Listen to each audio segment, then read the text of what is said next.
Welcome to Bendy. Join your two favorite transatlantic weirdos, Andy from Ireland and Beth from the USA, as we take you on a journey through every topic imaginable, with insight, vulnerability, and fart jokes, or in other words, the complete human experience.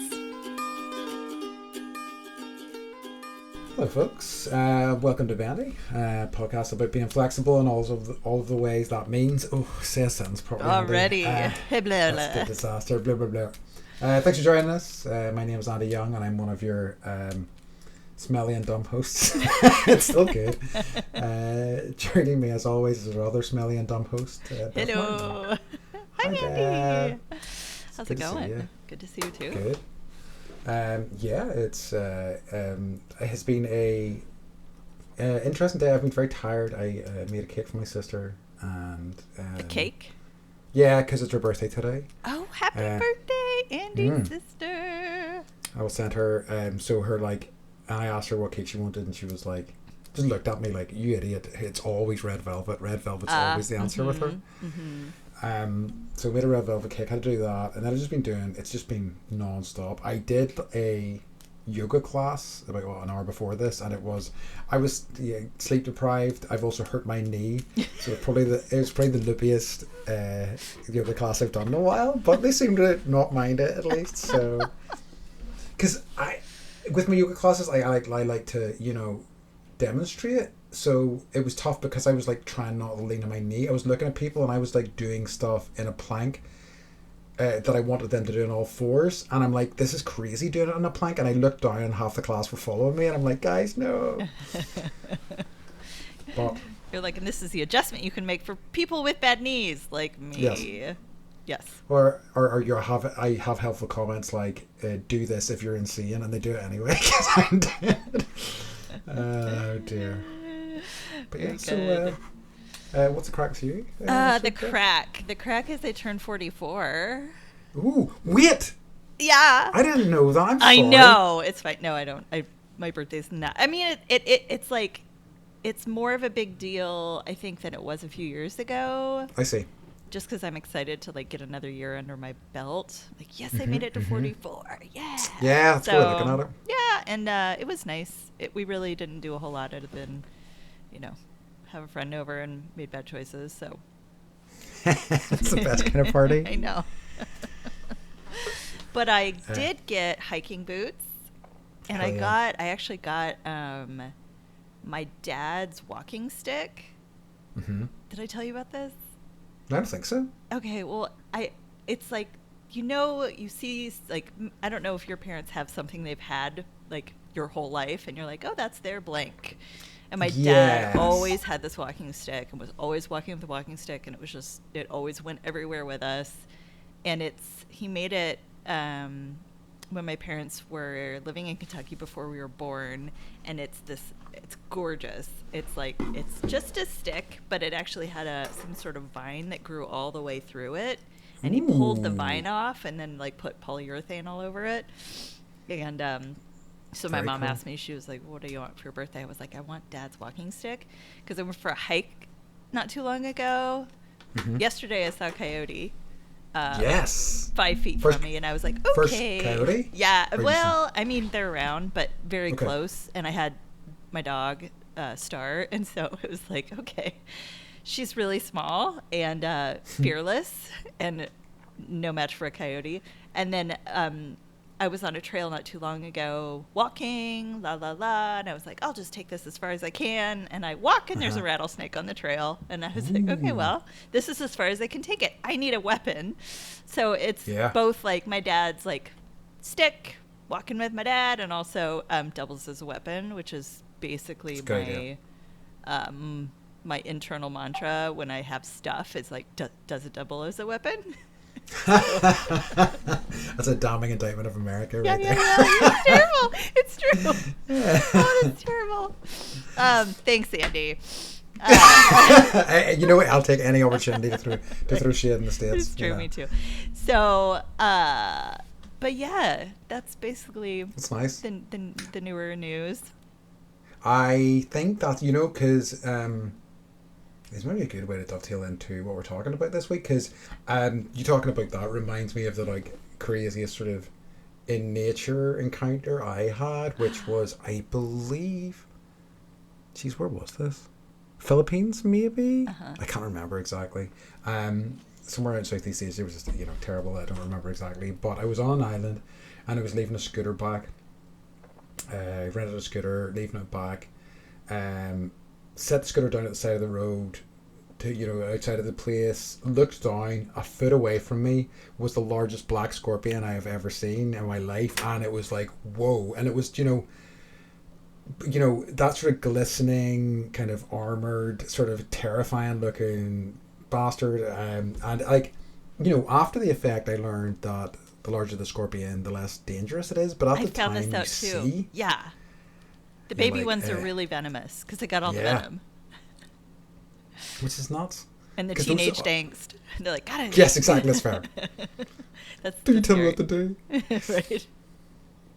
I didn't know that until we moved to California, and now we have scorpions everywhere. I suppose. Did you have scorpions in Oregon? No. Okay. No. That makes sense, I guess. Yeah. Bears, coyotes, but more. I'm high desert, and so it's with all that comes with scorpions, yeah, that's true. Mountain lions, coyotes. I don't think I knew there were still mountain lions out in California. That's interesting. Mm-hmm. Wow. Yeah, okay, that's intense. Yeah. So, speaking of weird things and places, our topic this week, I think, should be travel. Sounds good. Okay. Because we've had lots of weird travel experiences. I know you have, and I'm counting. Hold on. So 1, 2, 3, 4. I'm going to vamp. So I've been to quite a few countries, kind of in my time. I've lived in Taiwan for a year, South Korea for a couple of years. I've traveled around Southeast Asia. And I've been in like sporadic other places. So I've been to like 16 places. Oh, interesting. Mm-hmm. I don't think I should have added the number up. I know. What's your number, buddy? I'm gonna think about that as we go on, and I'll try and have a number for you. It took me some time. I actually had to scroll through photos and be like, oh right, that's like we. But I wanted to ask you, why do you travel? That's a good question. So I guess the whenever I was a kid, I feel like I didn't have a ton of confidence. I remember like even my first day in nursery school, which I don't, or what do you call it? Elementary. I was like in pieces. I couldn't let go of my mum. I was terrified of going out into the world and doing that. And I have a memory of my first time going into high school, which would be middle school for you guys. So like I was 11 or 12, and being really terrified, crying. It has since I have attached this memory to the Suzanne Vega song, yeah.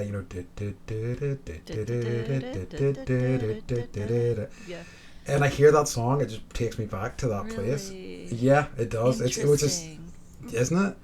So I was always kind of scared of things and new stuff and kind of going outside of my comfort zone. So I think I made a conscious choice when I hit I guess once I got into university that I really wanted to challenge myself to going into the unknown and kind of like becoming a wee bit more self-sufficient. And I feel like, because like I've never been a fan of like package holidays and things like that really. I've done a few in my time, but I like backpacking, going around staying in like B&Bs and things like that.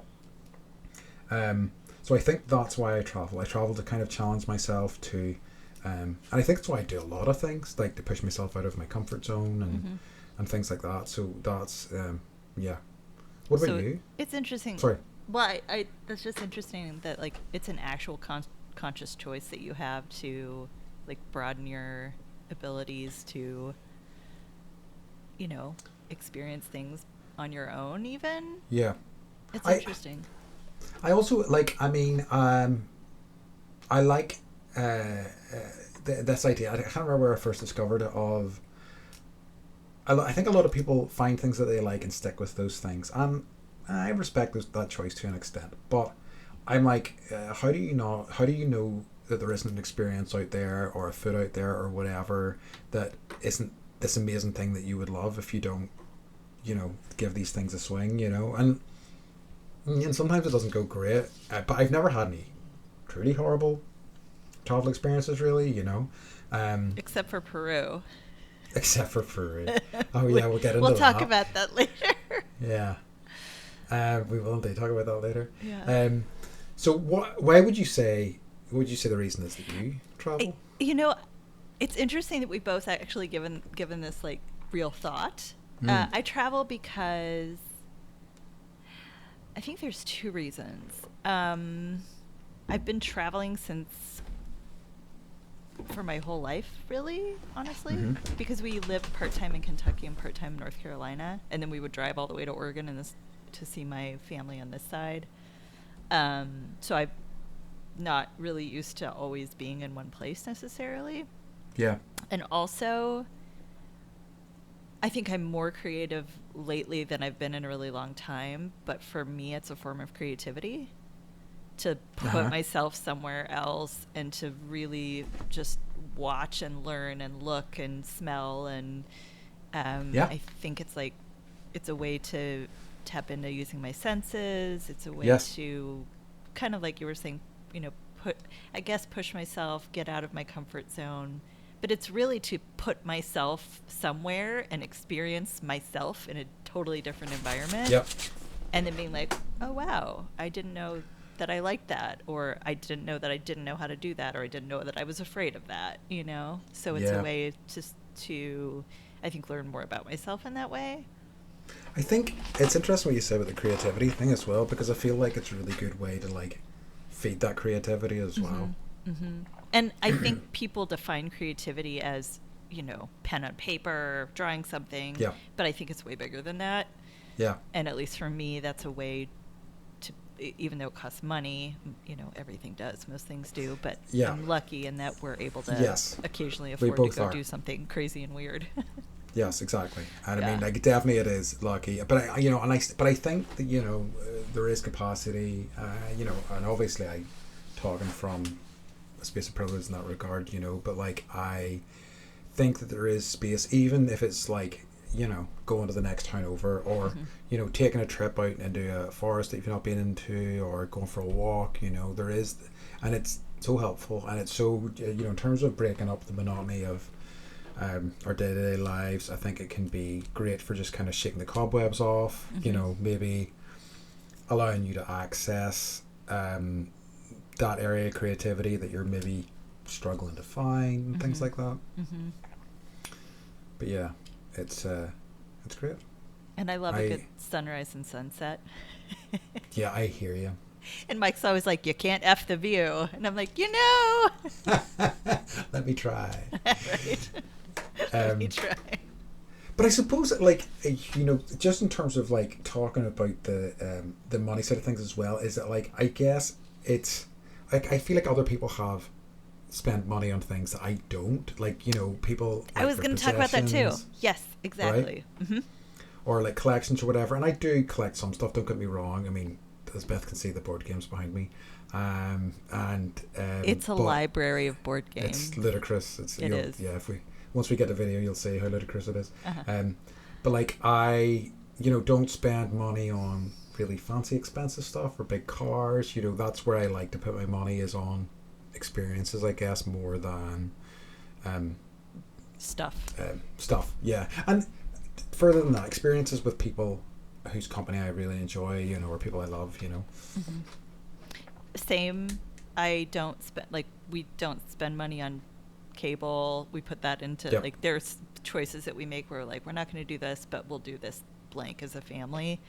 And granted, it makes for some nights where I'm like, I wish we had to shut the children up.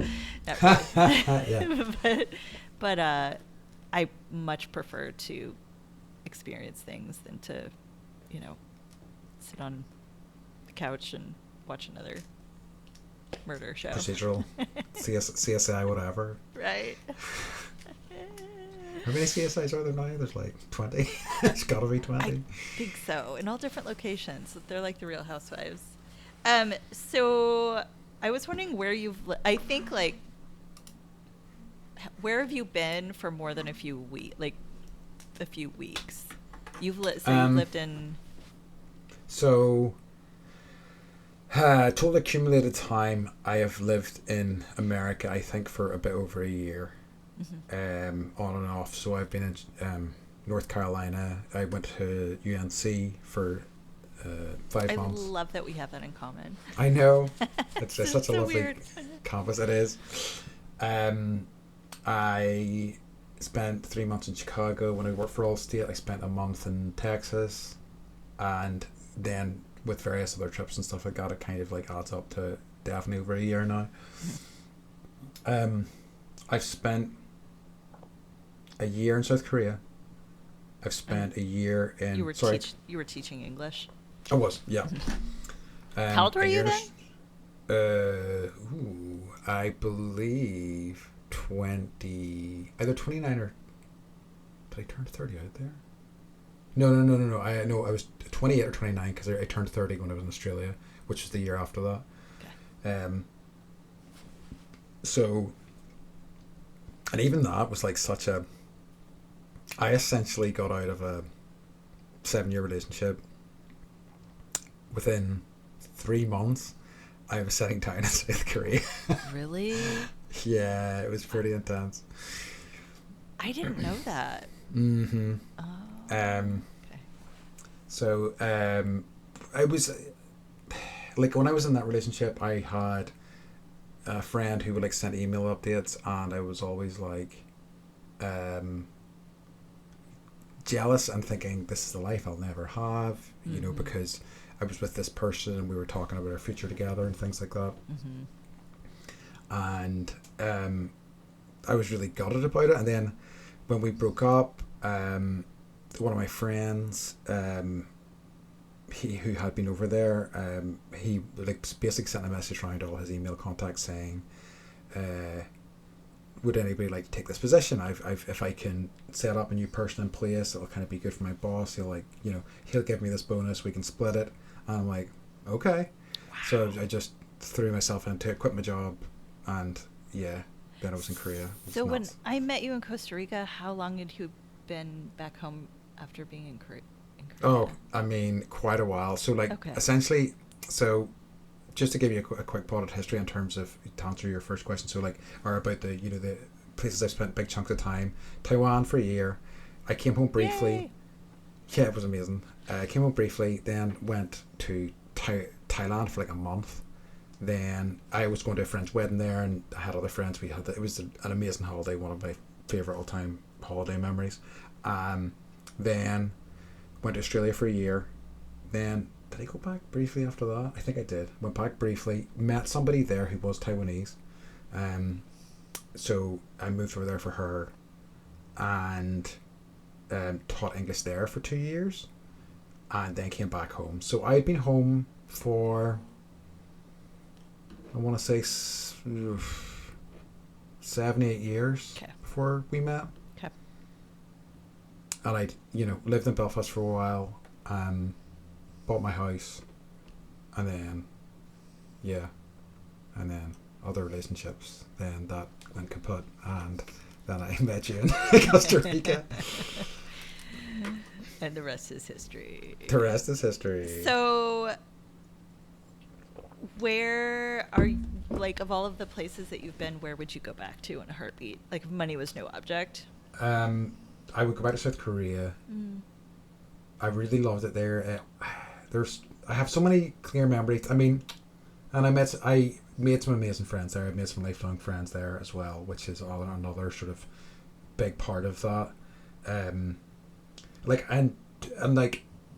I loved it. I loved Seoul. I loved the experience I had there. But at the same time, within the first 3 or 4 months, I was like, am I going to go home now? I was like really struggling with it. But overall, it was really amazing, I thought. The other place I would love to spend more time is Cuba. I really, really, really love Cuba. Yeah, it's hard to get there from here. Yeah, I don't know. I mean, I don't know. I haven't looked recently, but I think it's still a little bit harder than. I think it is Yeah. for you guys, Yep. for sure. Yep. Like people used to go to Canada, and then from Canada they would go to Cuba. I think because we met some Americans there, and they'd like went to Mexico first, and then flew from Mexico to Cuba. Yep. Yep. But like, it was interesting because some of the folks I met were like very nonplussed with the place because it is a bit run down and beaten up. But I really liked that about it. Like it felt quite authentic in a way. I mean, obviously you're seeing we're seeing the touristy side of things, but we did travel about a bit and we saw like smaller places, but the people were so lovely and it was just so unlike anywhere else I've been. That's awesome. So yeah, those are the top two, I think, probably. That's interesting. So I have wanted to ask the same question of you in terms of what is like, or if you want to talk about like in terms of the different parts of the US that you lived in and how long for? If you want to talk about that. Yeah. I mean, I think I'm assuming that this is true of most places with great distance between point A and point B is they're very different. So, the United States is definitely, you go to one state and it's very different than another. Yes.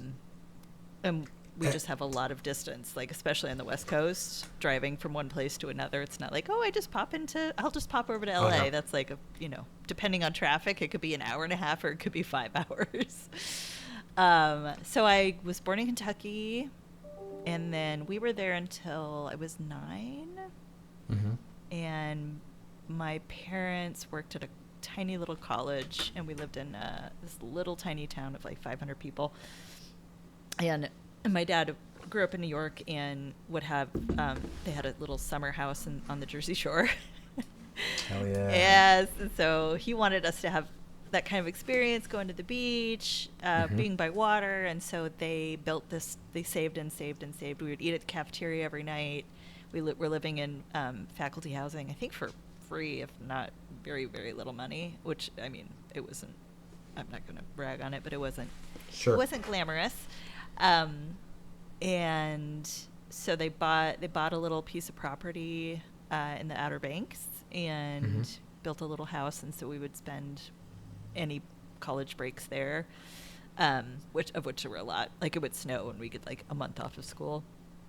And then when I was 9, we moved to Oregon.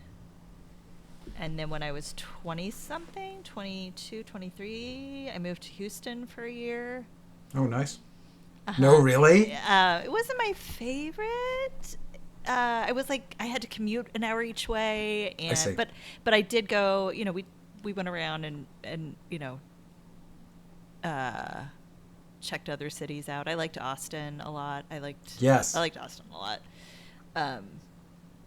Did the grassy knoll, which is a very weird experience. I have also done that. Like, I think we've talked about this. Like, do I smile?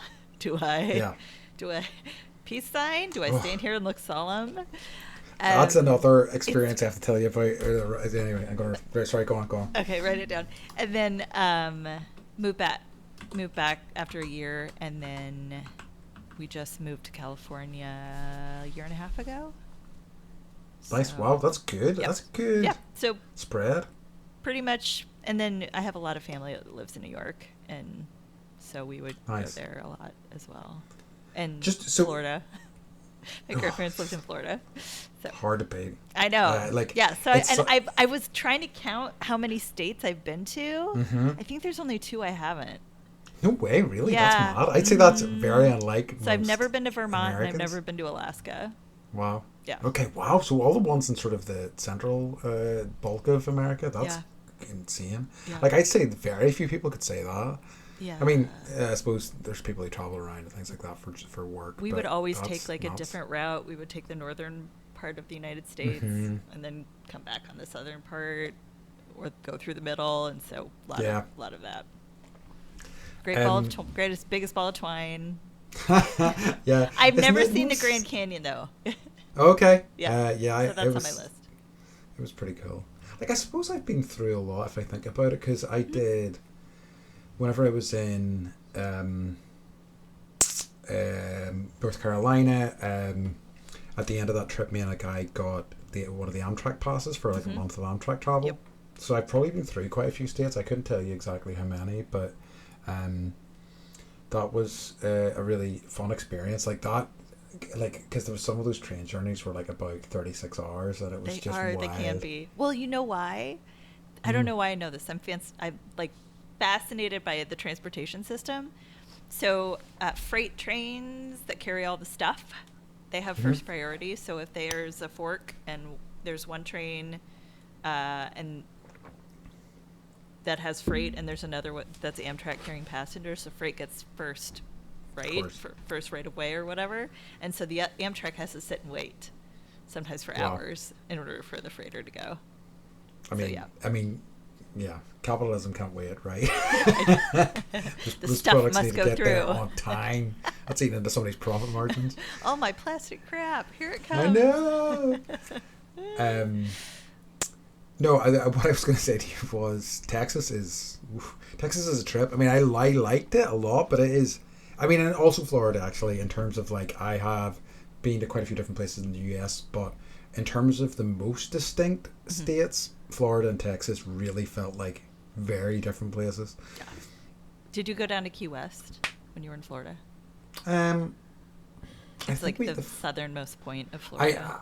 I know where you are. I think the furthest we made it down was Miami, and even that was very brief. Yeah. Because it was mostly a family theme park holiday trip. So it was Disney World, Universal Studios, etc., etc. Yes. Which is an amazing trip. I still have very fond memories of that. But yeah, and it's like because it's something we've talked about in terms of I love although I think I understand the US and I've spent enough time out there, and there's part of me wants to move there. I've expressed this to you before. I know, I'm like, come. I know. Who knows what I'll end up doing. As I say, the main thing that keeps me here is my dog Sasha, and she's getting old, so who knows what's going to happen in the next few years. Yeah. But we'll see. Always got a couch or a room. I know. In our thank house. you. Yes. One of the questions I wrote down is what is the weirdest place you've been to? I literally wrote the same time. Okay. I don't know if I've told you this or not. Mm-hmm. I spent 24 hours underwater. Whoa. Wow, like a Sea Lab type thing, or like a sub? Hell yeah, that's awesome. It's called Jules Undersea Lodge, and it's in Florida. It's in Key Largo. And so you have to scuba dive down, and you have a mer chef that comes and brings you dinner in a dry bag. So we had steak and lobster in this undersea habitat, and we were at like 25 feet. Wait. Yeah. So each of the rooms is separate? You have to scuba to the rooms? There's like a moon pool. It's like the movie The Abyss. You actually like come in under the habitat, through the moon pool, get all your gear off, and then your mer person, your mer host, swims your pajamas down and your toothbrush and all that stuff, and then you can because you don't need to decompress at all, or no decompression. Yeah. We're 25 feet. It's not that bad, but we were able to scuba dive as much as we wanted and didn't have to worry about coming up and getting the bends or anything like that. And so we went out at night. There were like nurse sharks and manatees, and it was in this big grove of mangroves, and it was really cool. And the Rolling Stones have stayed there. No way. Like the Playboy bunnies have been there. And it's weird. Like and they have a phone. So I called my mom from the phone. Yeah, it was a trip. So Mike got that for my birthday one year. And I had no idea that existed. That's so cool. Yeah, I highly recommend it. Yeah, that sounds lovely. Yeah, I need to, because I have my own water, but I haven't dived in 10 years, water. I don't think. Yeah. If you need a refresher, I think Mike is going to get yeah, that's true. I'm sure Mike could, because he's going to start teaching Harper how. Oh, yeah, that's tempting. I mean, because it's always something I wanted to follow up, but there is some of it here, but it's not, there's not loads and loads of it, unfortunately. Mm-hmm. So I guess I'm gonna flip that question back at you. Okay. What's the weirdest place you've ever been, or like the weirdest experience you've had in a place? So one of the ones that and the thing that occurred to me whenever you talked about, the need to be solemn with the grassy knoll was Auschwitz, which is such an intense experience. Like, I'm glad that I did it, and it was resonant. I think that like it would be useful for a lot of people who are, I don't even know if I could take pictures. No, I don't believe I did. I just kind of experienced it, But I really am glad I had the experience. I think it was very worthwhile, and I would probably even recommend people do it. But agreed. It's just because it's more the scale and stuff of everything. It's just so the gravity of it. It is. It really brings it home. How crazy it was. My other one is North Korea, which is wow, that place is intense. And this was even at a time when things were kind of a bit better-ish in terms of relations, I think, because this would have been about 12 years ago. I ended up going twice, and really? One was two different experiences as well, two different places. So one, there was like this kind of hiking experience. So this mountain just over the border that a lot of Koreans really enjoy hiking, even before they were split. And there was like a holiday camp. I mean, like when I say a holiday camp, it's this like compound, that we are not allowed to leave, and there's everything we needed was in there. Like there was convenience stores and all sorts of different things, and there was like specific party members that had pins, North Koreans, that were allowed to interact with us. And so if they had a pen, you could talk to them? Yes. Wow. Basically.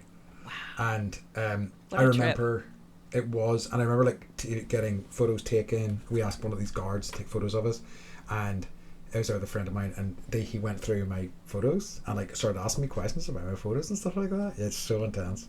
The sort of most intense part of it was so basically when you go there, it's a lot of buses go together, so about 10 buses go over, and when you're going anywhere, the roads are lined with North Korean soldiers. You're told that if they see a single person taking a photograph, they will stop the buses, they will search everyone, all this sort of really kind of crazy crap. Of course, we had people on our tour who were taking photos anyway, and it was just like, oh no, please no.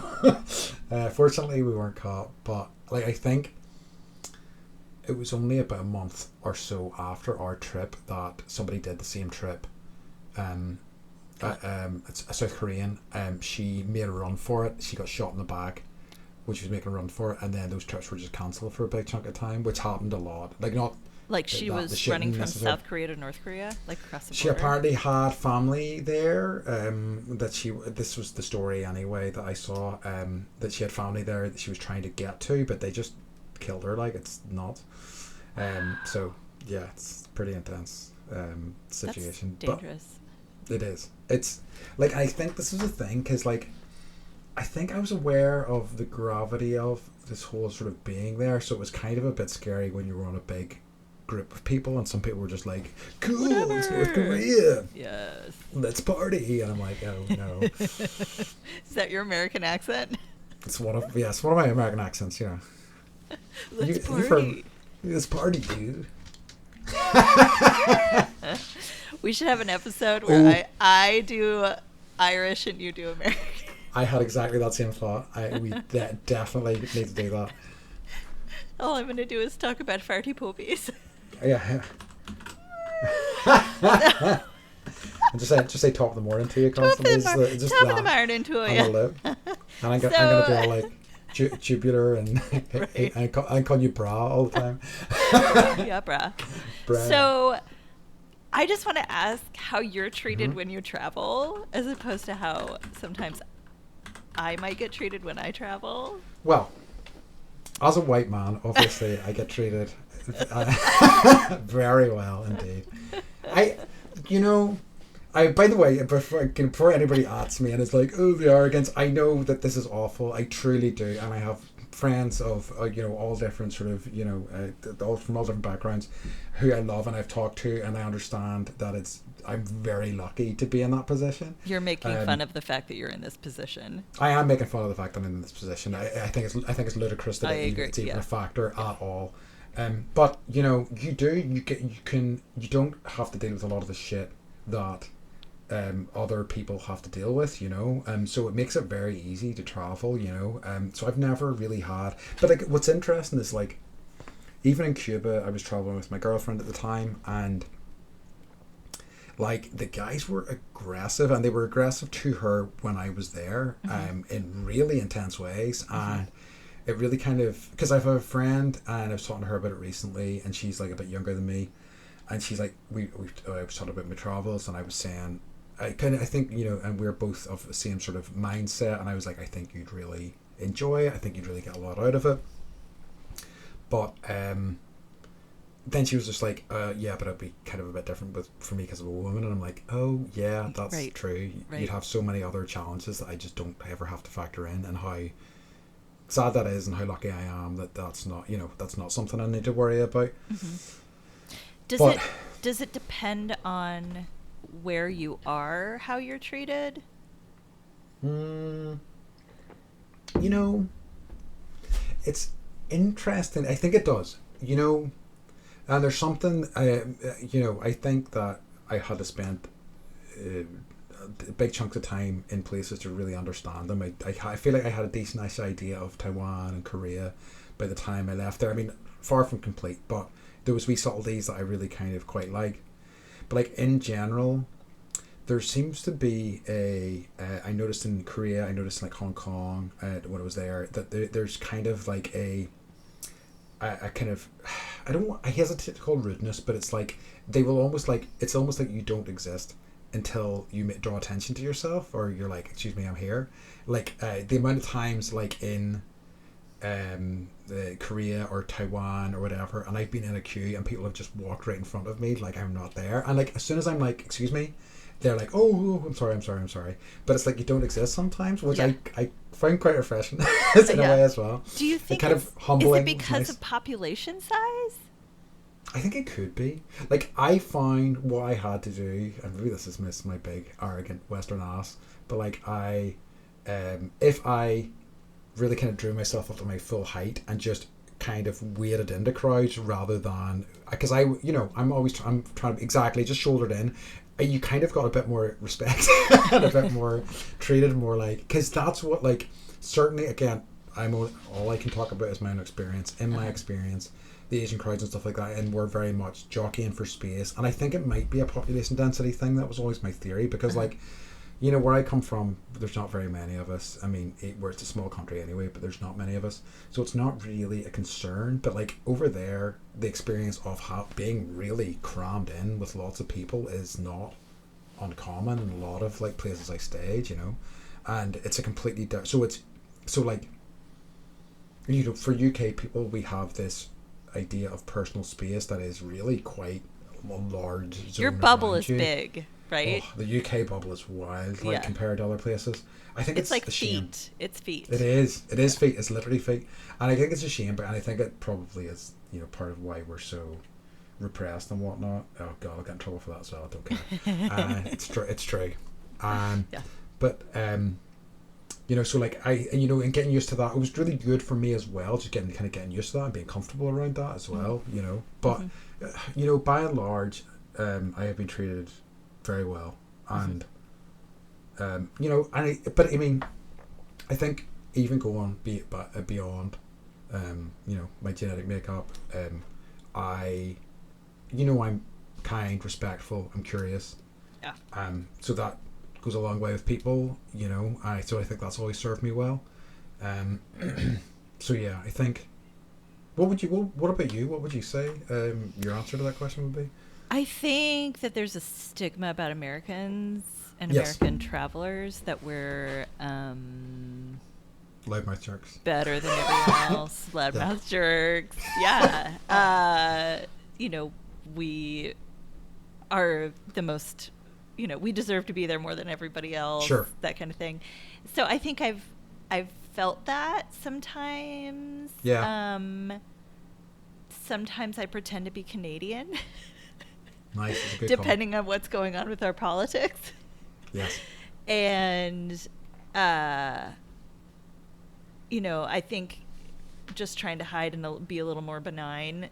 And I travel the same way. I try and be respectful. I try and learn the language as fast as possible. Yeah.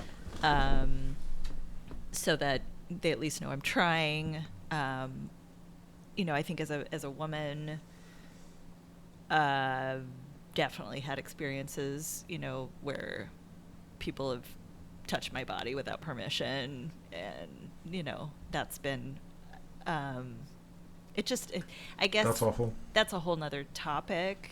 Yeah. But it's a real thing. And Yeah. depending on the culture and the personal space, like sometimes there just isn't as much, and sometimes there is, and it just depends on. But how I think people take advantage of that Yeah. is kind of weird. It's a weird thing. It's also interesting to go to other cultures and countries that maybe don't have a good relationship with other countries that aren't your country, and you get treated very well.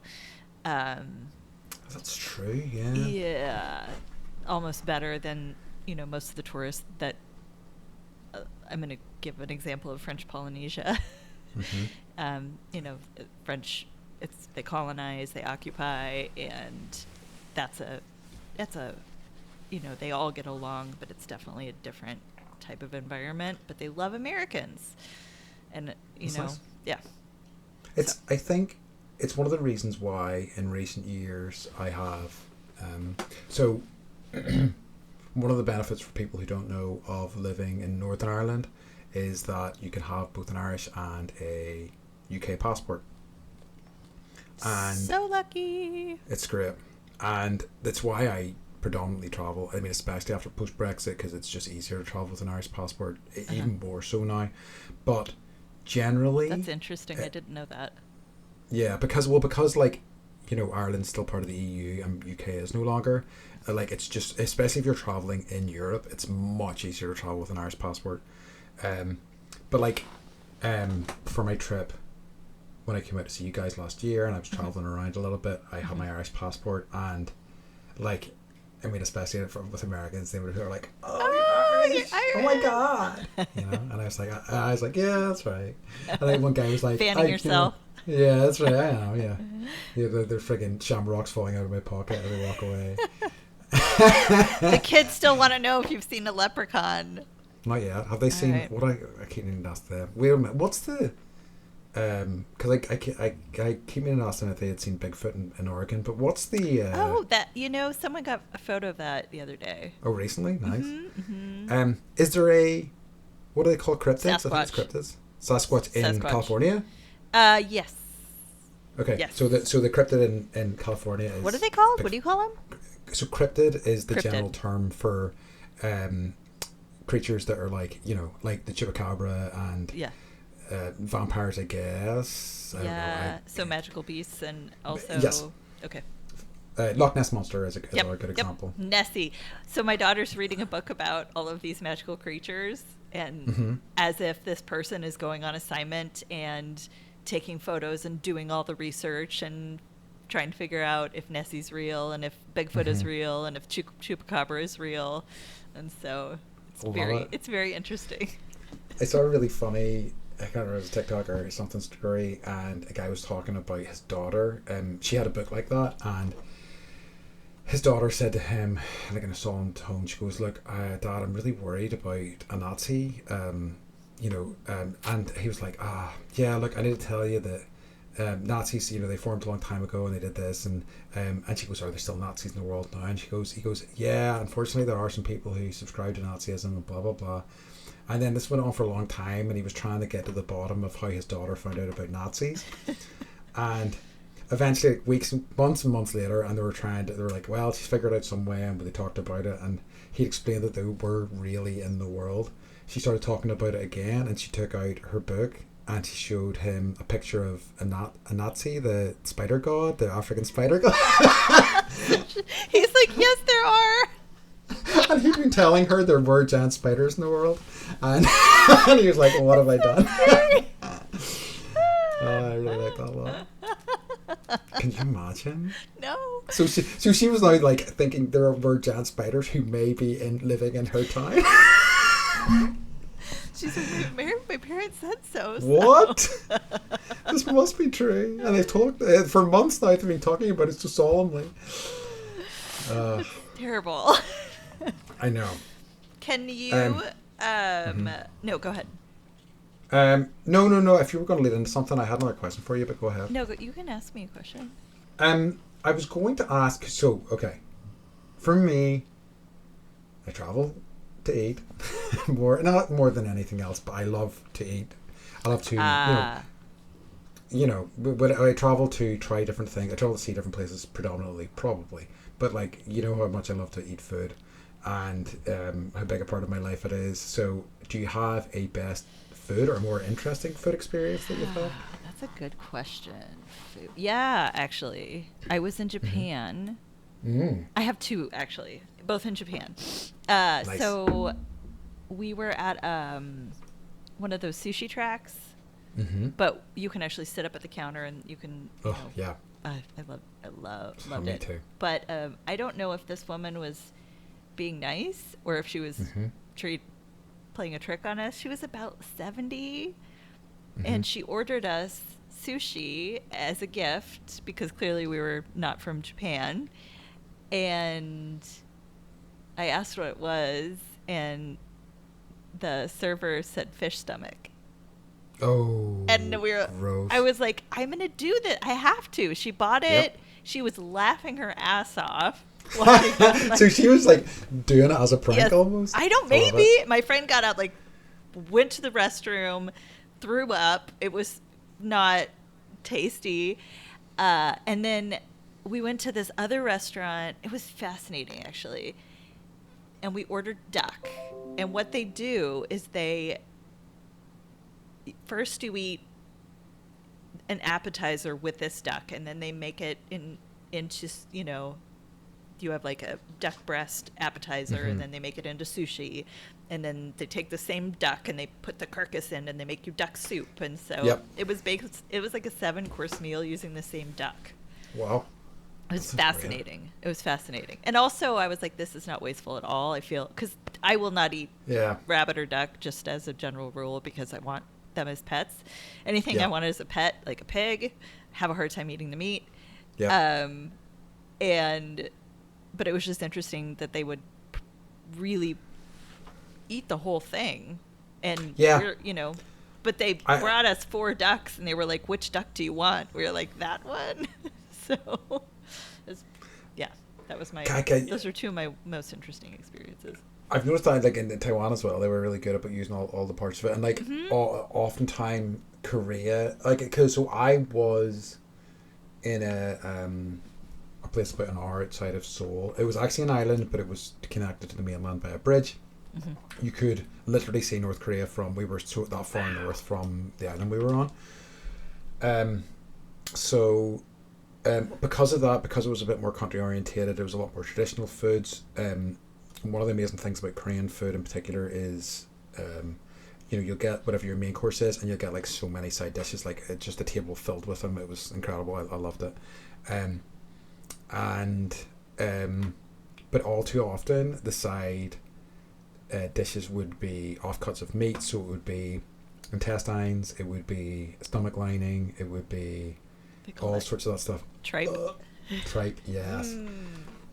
So I was never crazy about it, but it's got a texture, that's for sure. It really does. The one that I have a really strong memory of is, like, I had lots of delicious stuff. Like, I had some just amazing, like, bibimbaps that was just like, oh, this is the best thing ever. Like, Korean food in particular, I have such an affection for. Like, the sad thing is that most of the things I have a lot of affection for were all meat-based, and I'm not eating meat anymore. But it was incredible at the time. You make exceptions when you travel. Yeah, I might. We'll see. I don't know. I mean, I'm still eating fish at least, so that gives me one outlet. So whenever I was there, I was served so it's octopus or is it squid that has been cut up and is still wriggling whenever the parts of it are individually octopus. still wriggling. Yeah. It's awful. It doesn't taste like anything. It gave you this like sauce to dip it in so that it would taste of anything, but it was not good at all. And it was such a strong memory. I think it was probably the stepping stones for me going, do I want to eat meat anymore? Really? I was like, this is yeah. Because it really kind of brought it home in a way. I have another. Do tell. Terrible omission. Okay. About my time in Korea, and considering who I am now, how awful I feel about this now. Yeah. I ate dog. Don't. You ate dog. I knew know. you were going to say you ate dog. You know what, though? I know. I'm here to absolve you of feeling bad about that. And obviously I would never Can do Sasha that now. hear you? She can't. She's very upset with me. She's sitting under the table judging me. She's staring up at me now. Giant Sasha sigh. Swine. I'll never forgive you. But like, I don't really have a strong memory of the meal, honestly. Mm-hmm. And it was just because like it was kind of technically illegal when I was there, but like again, because I was in the country, it was just sort of still if I'm there, here, yeah. I've had "That's horse. great." I've had a horse. Yeah, burger. I haven't. And then I had diarrhea, so that was my That was the beginning and the end of your horse meat experience. Yeah, I was like, well, this is what I get. Yeah, exactly. But like I think it's just been. I also just love things like I remember in Cuba them just chopping raw sugar cane and pouring that liquid into a glass and just putting some rum in it, and it was like, this is the best drink ever. Yes. Or there was like in Taiwan there was this I can't remember how he did it, but there was like a village type of thing that this guy had set up to kind of live off the land, because there was like lots of boars in the woods in Taiwan and other stuff, and they were like growing mushrooms, and they grew like this, it was like almost like a rice style thing that they would brew into alcohol and things like that, and it was just such a lovely, everything was so fresh and really nice, and it was just the memory of that day is just so, and like then in that time, or probably still now, but it was in the country, so like they got people's like shit faced, and then they were like, here's some bow and arrows, and now try and shoot these boar targets in a hill, and I'm like, oh my god. this is not going to go well. But yeah, so yeah, that's probably, I mean, like I have so many memorable food experiences, like as I say, it's such a big part of my life, but those are the ones that spring to mind immediately anyway. I always go like directly to like, what's the grossest thing? And you're like, they were cutting the sugar cane. Hey, no, I did do my gross stuff first, in fairness, This is true. I'm looking at my list and I'm trying to think. Shall we do one other question? Yes. Do you have another one? I do. I'm going to vamp a bit. So, yeah, I think just... I love it. I still, and as much as like, in terms of you asked me about going back to places, and there's places that I would go back to, but I think when I think about it, I think about the amount of places that I haven't been to yet, and I think that would be my preference, Yeah. Can I ask, is there a place that you took pictures or photographs and the photographs didn't do it justice? Oof. That's a good question. I'm going to think on that. Like, where you were allowed to take photographs. Well, this is true. I have strong memories of I think because I spent a long time there, Korea,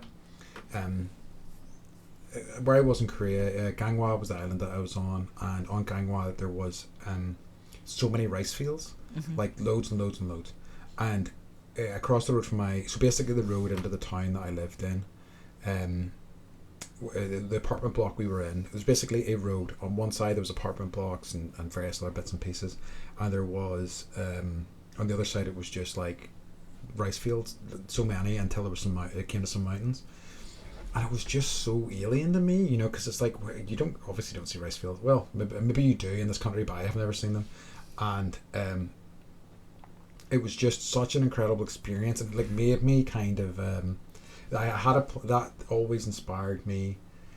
Back in the end, I was like, you know what would be nice, to set up a website where people could take photos of their walk to work, and how nice that would be for people to see. And only afterwards did it occur to me that's probably not good, because somebody can find those photos and trace back where somebody lives, sadly. But I think, and then there's humanity that ruins everything. Yes, unfortunately. But I always thought, what a lovely thing, how lovely it would be to see parts of the world that you just wouldn't get to experience otherwise. So that because that's such a strong sense memory for me, that I did take photos of that, but it just wasn't the same, because you couldn't hear the cicadas losing their mind and all this sort of extra, and the smells. What losing it? Cicadas?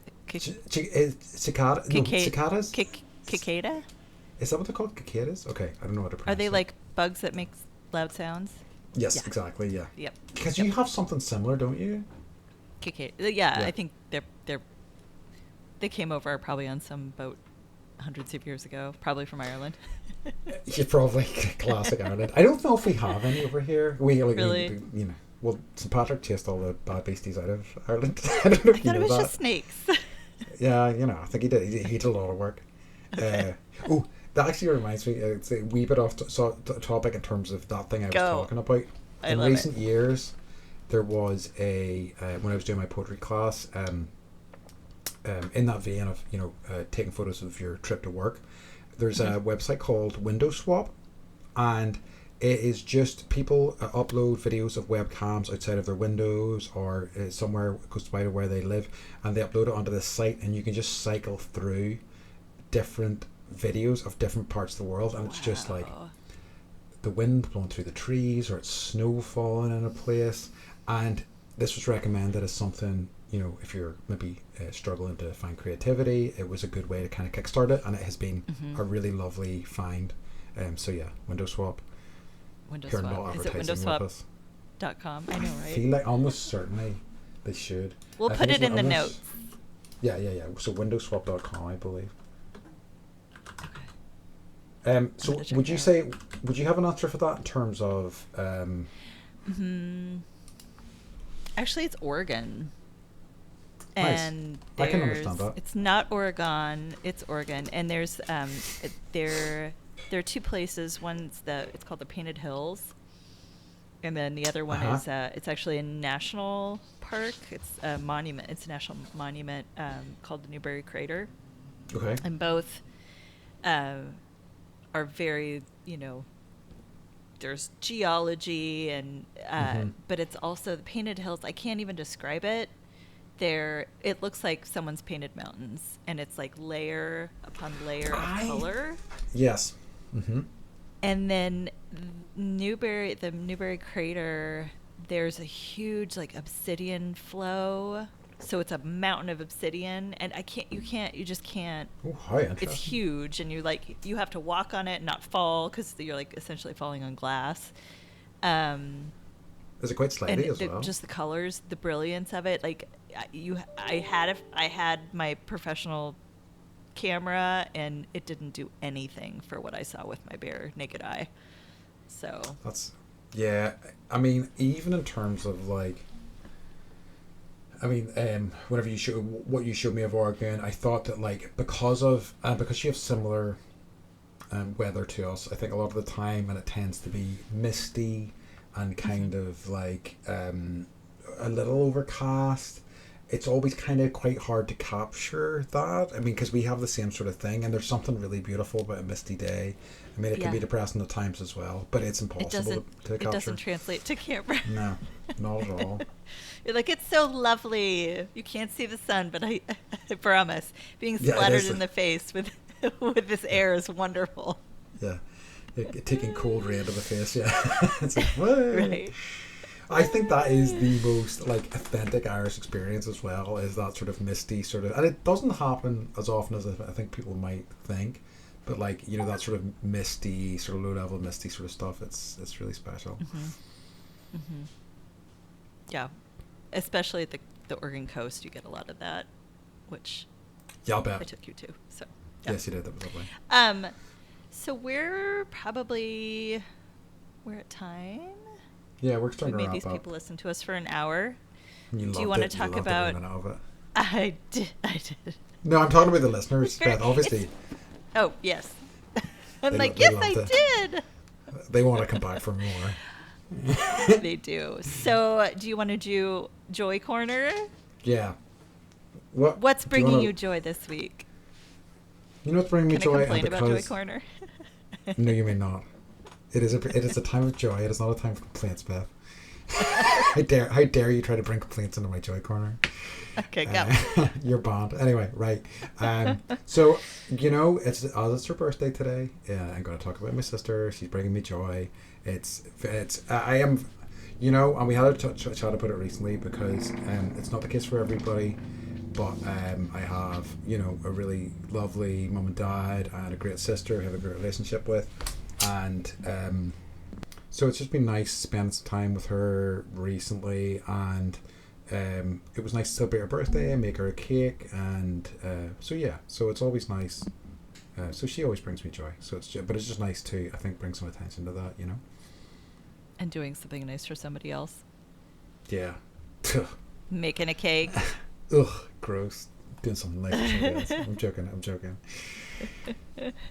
What about you? So I have a hard time with this, actually. I know you do. Do you want to keep doing it, or do you want me to abandon it? What's that? No, I like it. This is like, okay. You like this the is challenge my of it? work. This is my work. Okay. I do like the challenge of it.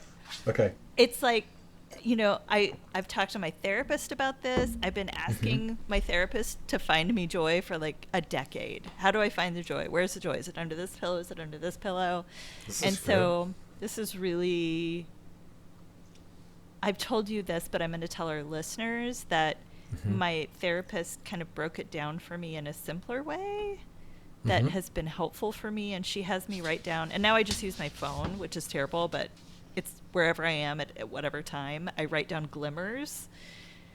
Like, oh, it was great that the mail came on time today, or look at what the kids did and we worked on a puzzle together and that felt good. Or like, so I need to start actually like recognizing in my body when I'm having that, when I'm emoting that feeling, I guess.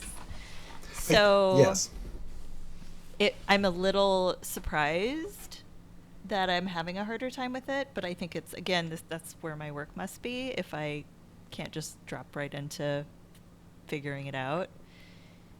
But I think for this week, my joy honestly has been getting my dad's walking stick and feeling my hand already knows the spot that it would hold, and I haven't held it in, I don't know, a decade.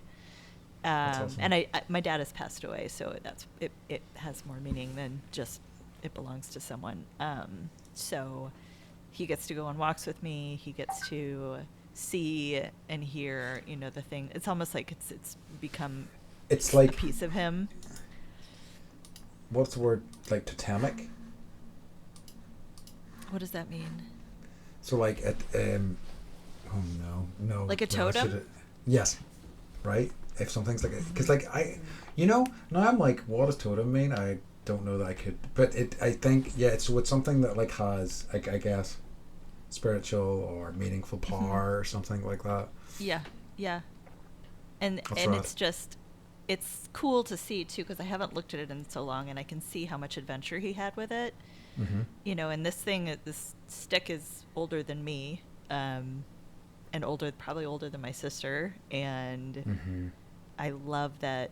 It's something so silly and so small, but it's not about stuff necessarily. It's like, what do you want for your birthday? I want my dad's walking stick. It wasn't like, and I want hiking boots, but that's to get me out there with the walking stick. So in a very, like, it's a small thing, but for this week, that's what's, I think, bringing me joy, even though it's slightly bittersweet.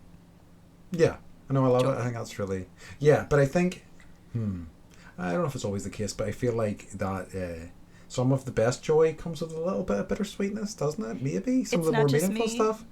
It's Yeah, not just I think me. it does. I think that's my experience too. Sometimes, yeah. Okay. Yeah. No, I love it. That's great. Yeah. Awesome. So, yeah. So I think that's the end of another extremely successful, hilarious, thought-provoking episode. Right? I give us an A+. Absolutely, every time. Okay. So, because I always forget what we said at the end here, so we just like both try and see what we come up with. It should be hilarious. Yeah. So, all right, everyone. All right, everyone. So let's get bendy. Get bendy. No, I got it completely wrong. Bye, folks. Bye. We love Bye. you. Bye. Thank you for listening to Bendy, a Beth and Andy podcast. Please subscribe to our podcast and give us a follow on social media to keep up to date on what idiotic things we're up to. You can listen to all of our episodes, submit ideas for future podcast topics, ask us for advice, or submit a fart joke at bendypodcast.com. A huge thank you to our friends and family for supporting this passion project that keeps us laughing every week.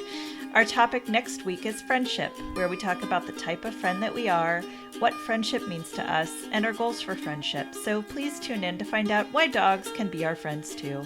Thanks so much for being here.